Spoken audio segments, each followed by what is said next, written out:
Hello everyone, welcome to Yashwant talks. आज जो हमारे मेहमान हैं ये बेहद ही टैलेंटेड हैं। ये एक शानदार एक्टर हैं, डांसर हैं, राइटर हैं, डायरेक्टर हैं, मॉडल हैं, फैशन डिजाइनर हैं और एस्ट्रोलॉजर हैं। तो आइए इनसे मिलते हैं और ढेर सारी बातें करते हैं। बहुत बहुत स्वागत है सर आपका। बहुत धन्यवाद यशवंत जी। कमाल की बात यह है कि आज आपके शो में मैं हूँ, जो मेरी इच्छा थी, और मैं आपके शोज देखता रहता हूँ। मुझे बहुत अच्छा लगता है, बड़ी प्यारी बातें करते हैं आप। थैंक यू सर, मेरी दिली ख्वाहिश थी कि आप मेरे शो में thank you। मैं बहुत दिनों से सोच रहा था। सर आप वेस्टर्न डांस फर्स्ट आपने ही शुरुआत किया है झारखंड में। परहैप्स। आप किन से इंस्पायर थे? देखिए, डांस मेरे अंदर बचपन से ही था। जी।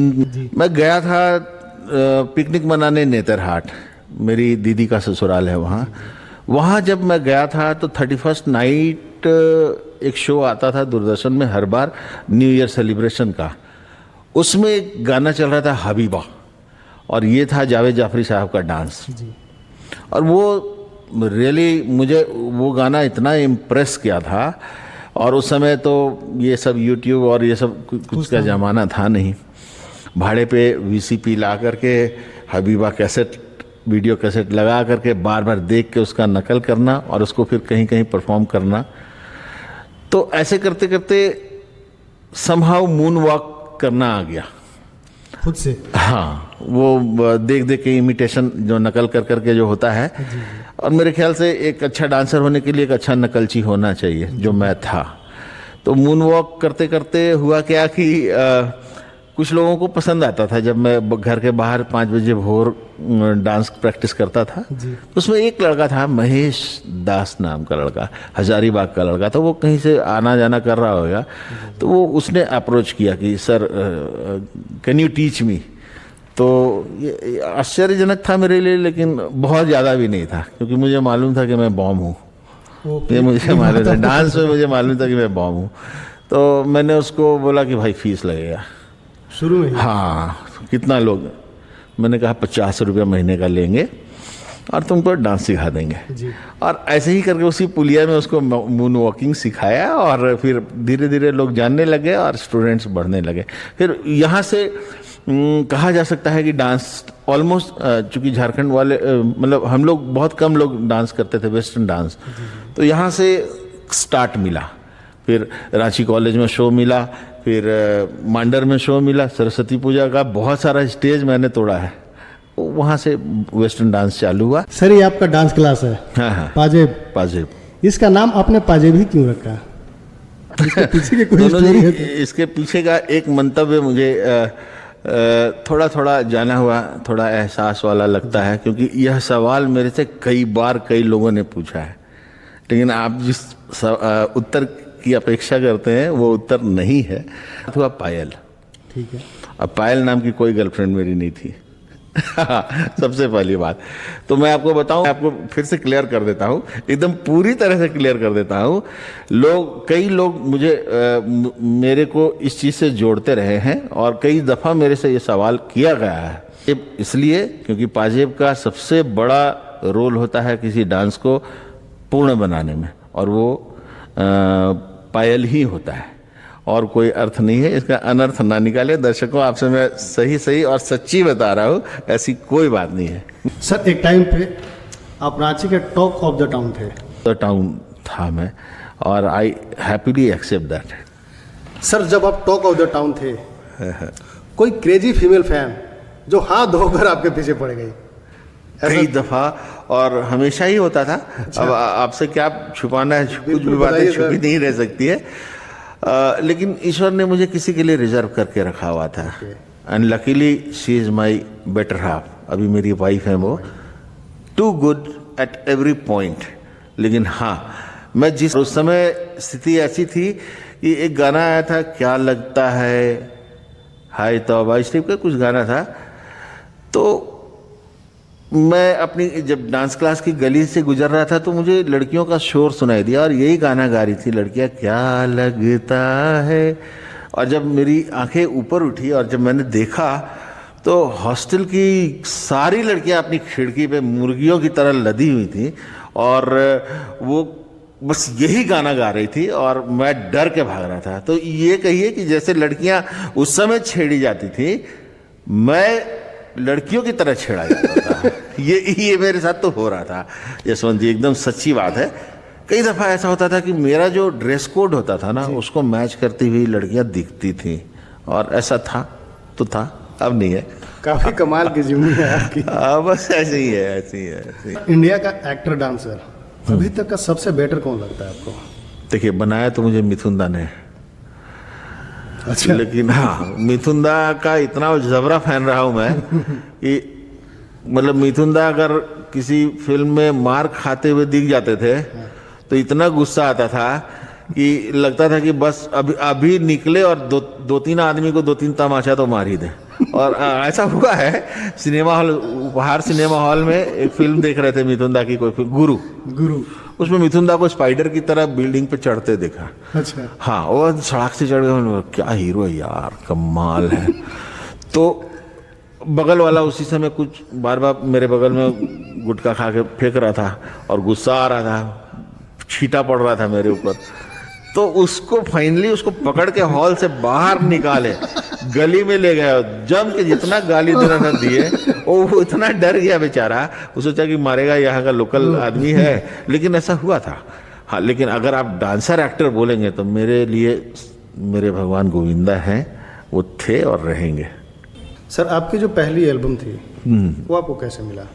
हाँ, मेरा डांस क्लास चल रहा था, स्टूडेंट्स के बीच में मैं बहुत पॉपुलर था, और उस समय निर्माण का कार्य आरंभ हुआ था। सुविधाएं नहीं थी, छोटा हैंडी कैम, एक कैम जिसको छोटा सा कैमरा था। राजीव सिन्हा जी मेरे बड़े भाई भी, मेरे गुरु भी, स्कूल में उन्होंने मुझे पढ़ाया भी। तो वो उन्होंने मुझे ऑफ़र किया कि तुम अपने जो एल्बम बना रहे हो उसमें अपने लड़कों को, ग्रुप को दो और तुम भी काम करो। और कहीं ना कहीं मेरी भी ख्वाहिश तो थी हीरो बनने की। हाँ, लगता तो था वैसा। तो उनका पहला एल्बम आया था जंगल में काम करने का मौका मिला। नागपुरी एल्बम था, वीडियो एल्बम था, बहुत ही खूबसूरत, मेरे समझ से उतना मधुर संगीत और उतना बढ़िया। उस समय याद है क्रेन ट्रॉली नहीं था, लेकिन मारुति वैन में वो खड़ा होकर शूट करते थे। So full credit goes to Rajiv sir.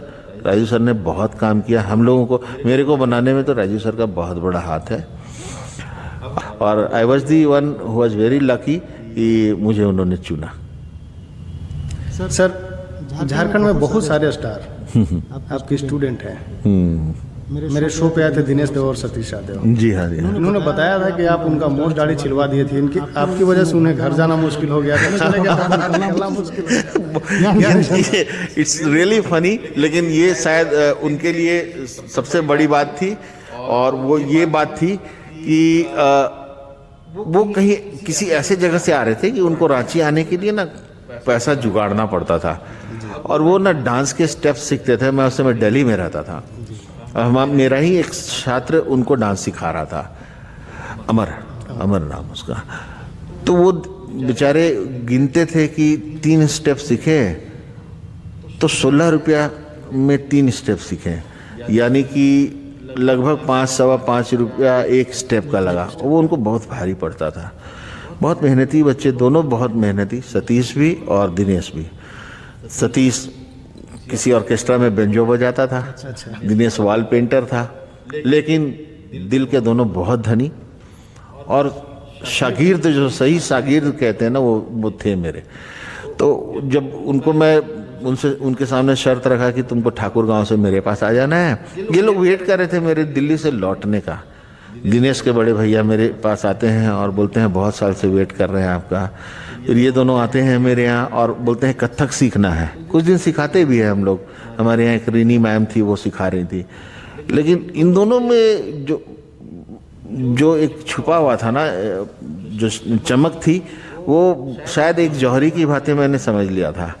तो मैंने इनको कहा कि ऐसा है, मेरे साथ आ जाओ, मेरे अंडर में डांस सिखाना शुरू करो, और लेकिन शर्त है। तो बेचारे बहुत सीधे, शर्त सुन के सोचे कि शायद फीस मांगेगा गुरु। मैंने कहा कि फीस देनी पड़ेगी तुमको। मैं थोड़ा प्रोफेशनल हूँ। तो बोला बोलिए। तो मैंने उनसे दाढ़ी और मूछ मांग ली उनकी। बस यही हुआ। और सेकेंड डे वो ऐसे मुंह ढक करके दोनों बच्चे आए मेरे पास, दोनों की न मूछ न दाढ़ी। I was quite happy. मैं तुरंत उनके लिए जीन्स और टी शर्ट खरीद करके लेकर के आया और उनको दिया, और साथ में रहे वो। और क्या होना, वो गुरु गुड़ चेला चीनी वाली बात है। वो लोग चीनी बने और मैं गुड़ रह गया। लेकिन हाँ, दोनों बच्चे बहुत कमाल के, बहुत अच्छे लड़के हैं दोनों। अभी भी जब भी मिलते हैं बहुत अदब से मेरे से बात होती है उनकी। सर, डांस इंडिया डांस, हाँ, बूगी बूगी, डांस प्लस और कई भी बड़े शो हैं। स्टूडेंट के लिए सबसे अच्छा शो आपको कौन सा लगता है? देखिए, कोई भी प्लेटफॉर्म जो उसको ऊपर का लेवल तक पहुंचा दे रहा है वो बढ़िया है। तो डीआईडी या डांस प्लस या बूगी वूगी में तुलना करना ठीक नहीं होगा कि कौन सा शो अच्छा है। लेकिन हाँ, मेरे बच्चे तो डीआईडी में बहुत नाम किए, बूगी वूगी में बहुत नाम किए, तो मुझे ये दोनों प्लेटफॉर्म बहुत अच्छे लगे। लेकिन डांस प्लस बहुत ऊपर का शो है। तो सबकी अपनी विशेषताएं हैं, अच्छा है। सब से ज़्यादा इंटरनेशनल डांसर्स दिया है, ये तुमको जानना होगा।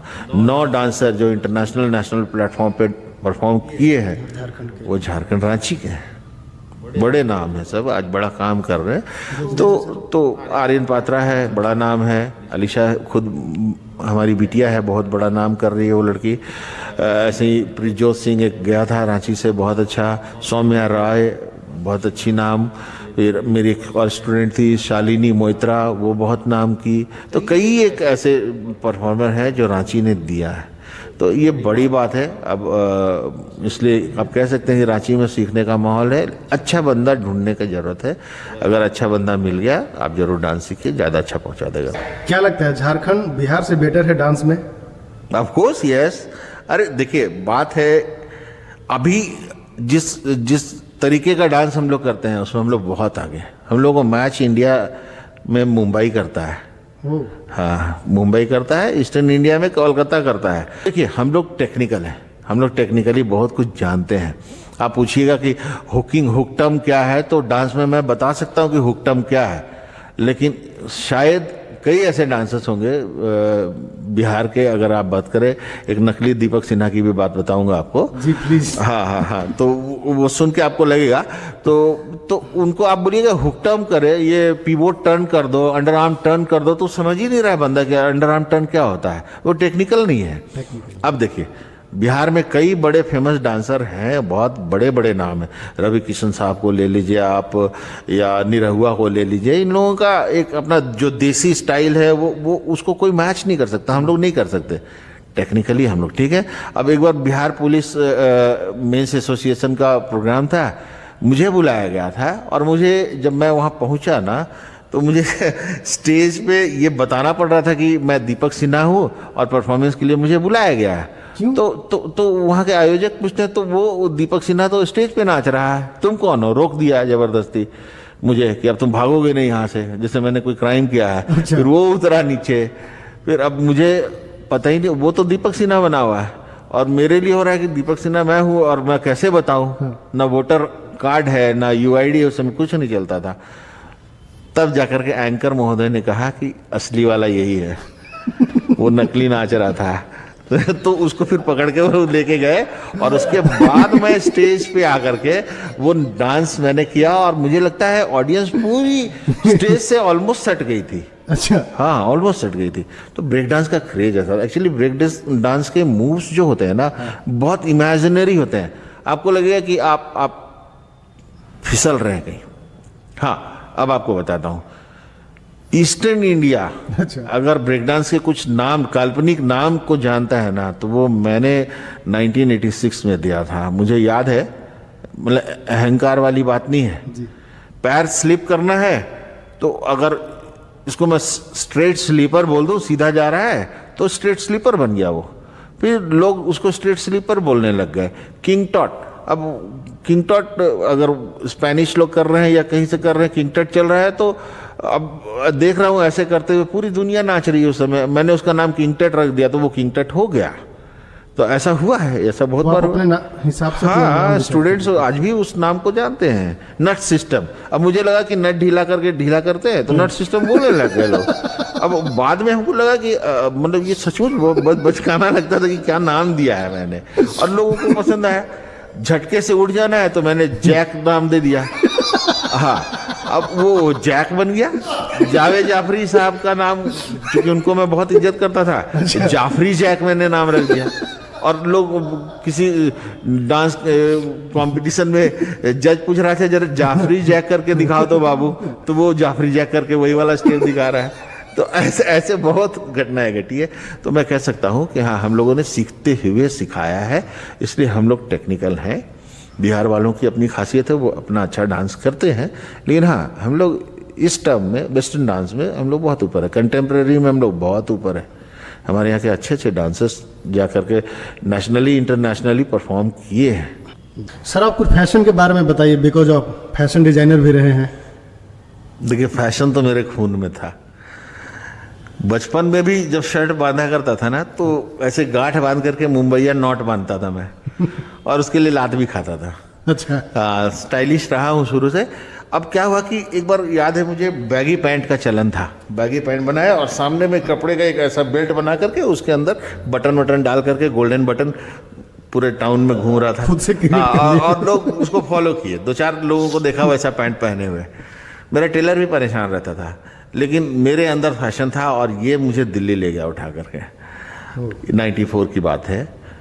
I joined fashion institute Pioneer 1।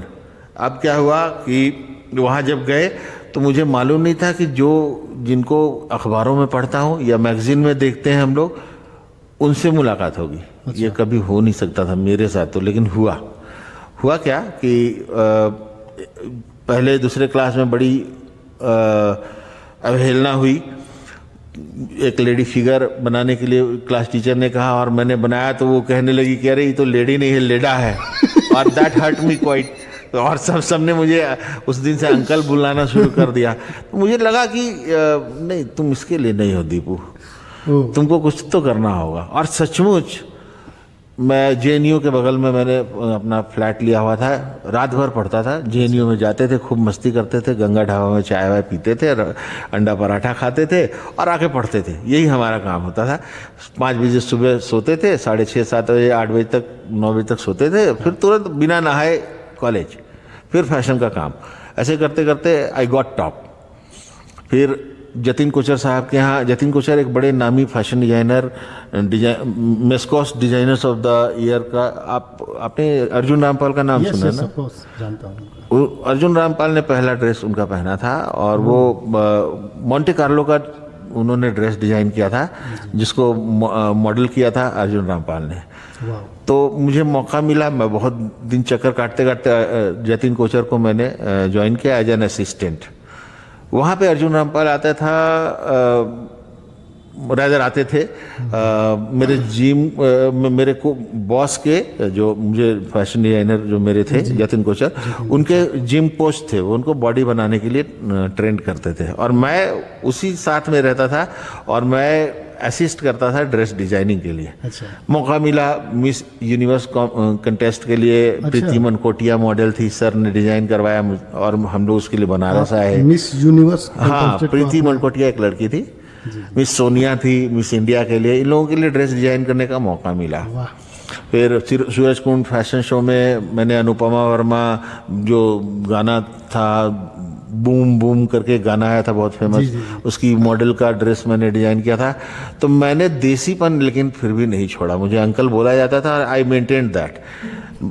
गुलेल का जो गोढ़ा होता है, गोल गोल जो मिट्टी का बनता है, उससे मैंने उसका ड्रेस बना दिया, और वो कम से कम 20-22 किलो का होगा ड्रेस 20-22 किलो का? हाँ, गोढ़ा, कंकाल। बड़े भैया को फोन करके मुर्गी का पंख मंगवा लिया, बड़ा बड़ा मुर्गा का पंख, उसके टोपी बना दिया। और मिस यूनिवर्स का नहीं, हाँ, मतलब वो बूम बूम की जो हीरोइन थी अनुपमा वर्मा, सूरज कुंड मेला की बात कर रहा हूँ मैं। वहाँ जब रैंप पे वो चली तो वो पूरा हिल रही थी, लग रहा था कि कुछ भयंकर टाइप से लोड ली हुई है। फिर मुझे बुलाया गया, उसने बुलवाया कि कौन है डिजाइनर, जरा बुलाओ उसको। गया के तिलकुट का टोकरी का हमने ब्लाउज, उसका बुस्टियर बना दिया। जहां तहां पूरा शरीर छिल गया उसका बेचारी का, लेकिन वो गई। मैंने सिग्नेचर नहीं छोड़ा, मैं जानता था कि मैं फैशन में लीड करूंगा। तो अब वो पूछी फैशन डिजाइनर जनाब कौन है, जरा उनको बुलाया जाए।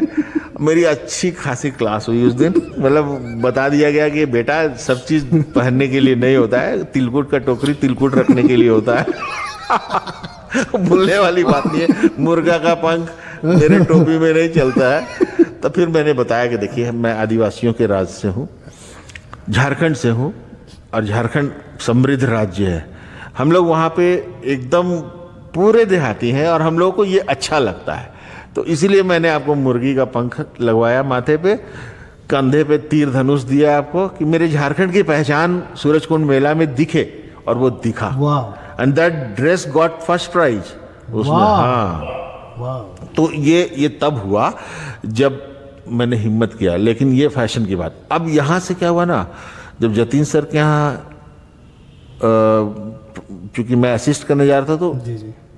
मेरे लिए इमेजिन करना बहुत मुश्किल था कि मैं लाइव अपने आँख के सामने सुष्मिता सेन को देख रहा हूँ, पूजा बत्रा को देख रहा हूँ, मिलिंद सोमन उस समय के बड़े मॉडल होते थे वो, मधु सापरे, ये सब मेरे बॉस के मॉडल्स थे, और इनके साथ मेरा भी इंटरेक्शन हुआ। तो somehow fashion got me that position. फिर मैगजीन्स में आने लगा मैं, अब तो हीरो अंदर एक जिंदा था पहले से। लेकिन ये सब होते होते फिर अचानक से एक इंसिडेंट ऐसा हुआ कि मुझे रांची वापस आना पड़ा, और उसके बाद फिर ये सारी चीज़ें रखी रह गई, वहाँ फैशन छूट गया। फिर रांची आकर के मैंने बुटीक खोला, चली नहीं, और फिर से डांस जो बचपन में करता था वो मामा के यहाँ शादी में जो वाला, वो उसको कंटिन्यू किया। और हाँ, पाजेब नाम रख करके, फिर वही पाजेब जिसका अर्थ पायल होता है वो रख करके, और उसको। आप पहले फैशन डिजाइनर थे। हाँ। तो आप बचपन से आप अजीबोगरीब तरह का फैशन करते थे। तो जब इन चीज़ों को आपको नॉलेज हुई इन सारी चीज़ों को, तो कभी आपको लगा कि वो वाला फैशन मेरा बहुत बेकार था, मैं बहुत घड़ी, मेरा सारा फैशन बहुत बेकार रहा है, लेकिन वही माइलस्टोन बनता है, तो इसलिए वो अच्छा हो जाता है। मुझे बाद में रियलाइज होता है कि क्या था यार, बड़ा फनी चीज़ था, लेकिन स्टाइल है। अब लोग बेल्ट के नीचे से प्लेट्स डालते थे, मैं मोहरी से बॉटम से डालता था प्लेट्स, तो लोगों को लगता है क्या कर रहा है, लेकिन वो फैशन हुआ, लोगों को पसंद आता था। तो फैशन थोड़ा सा ऐसा साइकिल वाला चीज़ होता है कि ये अगर यहाँ से स्टार्ट हुआ तो घूम करके फिर यहाँ आएगा ही आएगा। जैसे बेल बॉट, बेल बॉट पहले लोग पहनते थे 70s में, लेकिन अभी फिर से बेल्स आ गया है। तो ये मुझे मालूम है कि मैं जो चला रहा हूँ आज, वो बाद में रिपीट होगा। और मैं चूंकि फैशन लीडर हूँ, तो मुझे मालूम है कि मेरे फॉलोअर्स पीछे से होंगे। तो फैशन लीडर और फैशन फॉलोअर्स दो ऐसे लोग होते हैं जिनका रिश्ता बहुत प्रगाढ़ होता है। अगर मैं लीड कर रहा हूँ, मैं किसी चीज़ को इंट्रोड्यूस कर रहा हूँ, तो उसको फॉलो करने के लिए पीछे वाली जनरेशन खड़ी है। इसलिए कह सकते हैं कि मेरा ड्रेस हो सकता है मुझे बाद में बहुत रिग्रेट होता है कि अच्छा नहीं था, लेकिन चलिए वो फैशन है। सर, आप एक्टर हैं, डांसर हैं, कोरियोग्राफर हैं, बहुत सारे चीज़ें हैं, लेकिन आज मैं जब आपके शो के लिए आ रहा था तो मुझे नई बात पता चली कि आप एस्ट्रोलॉजर भी हैं। कैसे सर, कब शुरुआत हुई इसकी? एस्ट्रोलॉजर मेरे हो सकता है किसी के लिए आश्चर्यजनक ये हो कि ये बंदा क्या क्या कर रहा है। हाँ। Jack of all master of none भी बात कही जाती है। हाँ, लेकिन मैं कई चीज़ों में जैक तो नहीं हूँ। अच्छा। कुछ चीज़ों में मास्टर हूँ। किन चीज़ों में मास्टर? मैं अगर आपकी कुंडली बनाऊंगा, हाँ, तो मैं ये कह सकता हूँ कि आप अपने जीवन के इस वर्ष में, इस माह में, हाँ, ये तरक्की पाएंगे। आपका अगर शनि का आपकी 7.5 चल रही है शनि की, और शनि आपके अच्छे घर में बैठे नहीं है, तो मैं बताऊंगा कि उस दौरान आपके साथ कोई ऐसी घटना घट सकती है जो आपके हित में ना हो। तो वो शनि महाराज का काम है। हाँ, मुझे उसका ज्ञान हो गया है कि शनि अच्छे प्लेस्ड है, अच्छे भाव में है, और आपका 7.5 चल रहा है, आपकी चल रही है, तो आपको हो सकता है शुभ घर में शनि आपको अच्छा फल ना दे, अशुभ भाव में बैठे हों तो शनि बहुत अच्छा फल देंगे। ये नेचर है, और ये तो मेरी क्या बात है, ये तो बारह मिहिर और बड़े बड़े ज्योतिष शास्त्री, दैवज्ञ, गणेश, ये सब बहुत सारी बातें बता के गए हैं। आर्यभट्ट ने बहुत काम किया है ज्योतिष शास्त्र में। तो हम लोग बस थोड़ी सी शिक्षा ग्रहण करके अब धीरे धीरे अपने आप डाल रहे हैं। मेरा लेकिन फ्यूचर प्लान है कि मैं बहुत बड़ा एस्ट्रोलॉजर बनूंगा। हो सकता है डांस छोड़ करके मैं एस्ट्रोलॉजी को थाम लूँ, क्योंकि मुझे गूढ़ विद्या जो है उसके अध्ययन का बड़ा आनंद मिलता है बहुत ज़्यादा। सर ये लगभग कितना % सही होता है अगर आपसे पूछा जाए तो? अगर सटीक समय, जन्म स्थान सही, और सटीक तिथि मिल जाए तो ये 100% सही होता है। और इसके कई उदाहरण मैं देख चुका हूँ, और मैं तो आए दिन यह काम कर रहा हूँ, तो जिन लोगों को उस हिसाब से बताता हूँ। मेरे गुरु भी बड़े अच्छे नामी व्यक्ति हैं, डॉक्टर चंद्रशेखर मिश्रा, उनके सानिध्य में बहुत कुछ सीखा है और सीख रहा हूँ अभी भी। तो ये एकदम परफेक्ट है।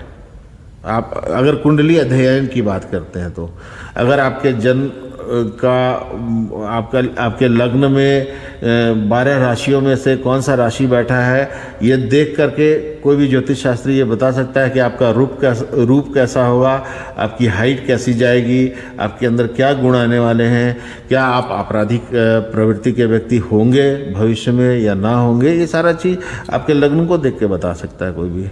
आपके दाम्पत्य स्थान का अध्ययन किया जा सकता है, अगर 7वें भाव का अध्ययन करे और वो अगर कहीं न कहीं मलिन है तो हम कह सकते हैं कि आपका विवाह बहुत दिन तक नहीं चलेगा।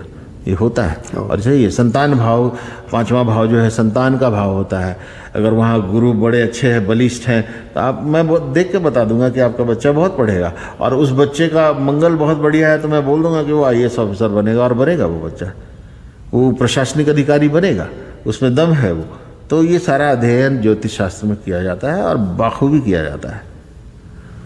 सर ऐसे हंसी मजाक का क्वेश्चन है। हाँ। कि जैसे कोई आपका दोस्त है और उसका कुंडली में है, आप कुंडली देखने के बाद आपको लगा कि ये जेल भी जाएगा, इसका डिवोर्स भी हो जाएगा और आगे बहुत बुरा होगा, तो ऐसे आप उसका मन रखने के लिए कुछ रुक गए कि नहीं यार सब ठीक है चलो रहने दो? ऐसा तो करना नहीं चाहिए। हाँ, लेकिन किसी का दिल भी नहीं तोड़ना चाहिए। उसको आप डायरेक्ट उसकी नकारात्मक बातों को बताएंगे तो बुरा प्रभाव पड़ेगा।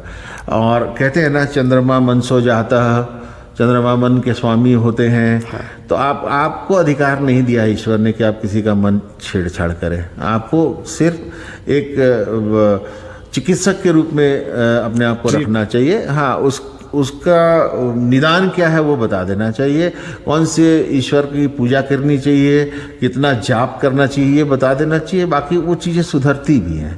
ग्रह का जब अपना नेचर है कि उसका जब अपना काल होता है वो बलिष्ठ होता है, जहाँ उसका काल खत्म हुआ वो निष्क्रिय हो जाता है। फिर दूसरा ग्रह जो जिसका समय चलता है वो बलिष्ठ हो जाता है, वो अपना काम करता है। अब देखना ये है कि सूर्य आपके अगर अच्छे नहीं हैं मान लीजिए, तो सूर्य आपके शरीर के घोतक है। अब शरीर के लिए जिम्मेवार ग्रह सूर्य है तो वो हड्डी तोड़वा देंगे, वो आपको अच्छी हाइट नहीं देंगे अगर ख़राब है तो, वो आपको बहुत रूपवान नहीं बनाएंगे, अच्छे शरीर के स्वामी नहीं बनाएंगे, बीमार रहेंगे आप। ये सारा चीज़ सूर्य तय करते हैं। चंद्रमा आपके मन को देखता है, बुध भी आपके स्वास्थ्य को, आपकी वाणी को देखता है, आप कितना अच्छा बोलने वाले हैं। अगर आप अच्छे बोलने वाले हैं, गाली गलौज कम करते हैं, तो आप ये समझना होगा कि बुध आपका बड़ा बढ़िया है। बुध नपुंसक ग्रह होता है। अब किसी ग्रह के साथ अगर वो बुध बैठ गया है बलिष्ठ ग्रह के साथ, तो उस ग्रह का पूरा भाव अपने आप ले लेता है। फिर वो आपसे अच्छी बातें बुलवाएगा अगर अच्छा ग्रह है तो। खराब ग्रह है तो आपके मुंह से अनावश्यक गालियाँ निकलेंगी, अच्छी बातें नहीं निकलेंगी, नकारात्मक बात करेंगे आप। इसी तरह गुरु है, आपके गुरु अच्छे हैं तो आप गृह के स्वामी हो सकते हैं, वाहन के स्वामी हो सकते हैं, आपका अपना घर होना चाहिए, ज़मीन जायदाद होना चाहिए, आप धनवान होने चाहिए।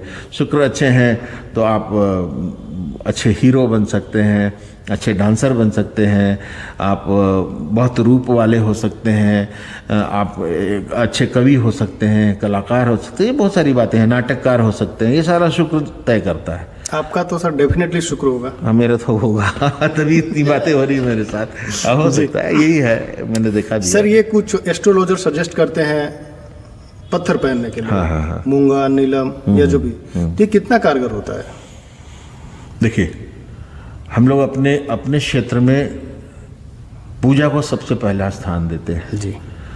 उसके बाद पूजा में मंत्र वगैरह मंत्रोच्चारण आ जाता है। उसके बाद हम लोग जड़ी वगैरह को स्थान देते हैं। तीसरा स्थान देते हैं पत्थर को जी।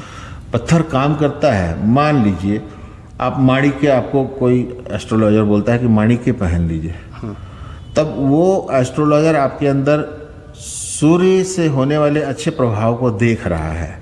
अब क्या है कि सूर्य की किरणें माणिक पत्थर से जब मिल रही हैं तो आपके शरीर के अंदर की केमिस्ट्री को कैसे बदल रहे हैं। काम यही है कि वो माणिक्य आपके शरीर को कितना ऊर्जावान बना रहा है, कितनी अच्छी बातें आपके अंदर भर रहा है, जिसके कारण सूर्य आपको अच्छा फल दे। इसी तरीके से चंद्रमा के लिए मोती है। आप मोती पहन लेंगे तो आपका मन बड़ा अच्छा रहेगा। मोती अगर आपको सूट करता है, अगर चंद्रमा आपके क्षीण है तो ना पहने। इसी तरीके की बात है। अब कई एस्ट्रोलॉजर होते हैं, क्या होता है कि जो ग्रह खराब होता है उसके लिए स्टोन देते हैं। मेरा ये मानना है कि जो ग्रह बहुत मजबूत है उसके लिए स्टोन दो, उसको और मजबूत कर दो। दोस्त को इतना मजबूत कर दो कि असर उसका ज़्यादा हो। दुश्मन को मजबूत करेंगे तो वो उतनी ही गति से वार करेगा। तो अच्छा ये है कि इस तरीके का करें। हाँ, स्टोन का बहुत स्थान महत्वपूर्ण है ये। तो इसका मतलब ये है कि जितने भी इंसान हैं सबको एस्ट्रोलॉजर से एक बार मिलना चाहिए, नहीं, अच्छे एस्ट्रोलॉजर से। अब देखिए, ये हमारे धर्म में है। दूसरे धर्म वाले हो सकता है इसको ना मानते हो। ऐसा तो नहीं है कि उनका कल्याण नहीं होता है, होता तो है। लेकिन हाँ, कहीं ना कहीं उनको भी कोई ना कोई ग्रह प्रभावित तो कर रहा है। अब उनको नैसर्गिक हो रहा है, वो बाहरी मदद, बाह्य मदद नहीं ले रहे हैं। हम लोग बाह्य मदद लेते हैं, ईश्वर के स्थान पे जाते हैं। हम लोग क्यों छठ की पूजा करते हैं? सूर्य की पूजा है वो। हाँ। ठीक है ना। तो उस दिन का सूर्य जरूर कुछ अपने आप में लेकर आता होगा। उसकी किरणें जरूर कहीं ना कहीं आपके शरीर को बहुत मदद पहुंचाती होंगी। इसलिए आप सुबह सुबह अर्घ्य देते हैं। अर्घ्य भी देने का एक अपना तरीका होता है। आपका हाथ हृदय के सामने होना चाहिए, ऐसे जल छोड़ना है। तो जल और रोशनी और जल का कोई ना कोई तो एक कारण है जो आपके हृदय को स्पर्श कर रहा है और जो आपका कल्याण कर रहा है। तो इसलिए हमारे अपने धर्म में इसकी बहुत बड़ी महत्ता है जी। इसलिए हर कोई एस्ट्रोलॉजर से मिले ये जरूरी नहीं है, लेकिन हाँ, ये तय है कि यह सत्य है। थैंक यू सर, आपने एस्ट्रोलॉजी के बारे में बहुत ही बारीकी से आपने बताया सबको, और उम्मीद है हमारे जितने भी दर्शक हैं ये सबको काम आएगा। तो ये थे Deepak Sinha sir, multi talented personality. इनके साथ मुझे बहुत मज़ा आया और मुझे उम्मीद है आप सबों को भी बहुत मज़ा आएगा। Please watch Yashwant talks.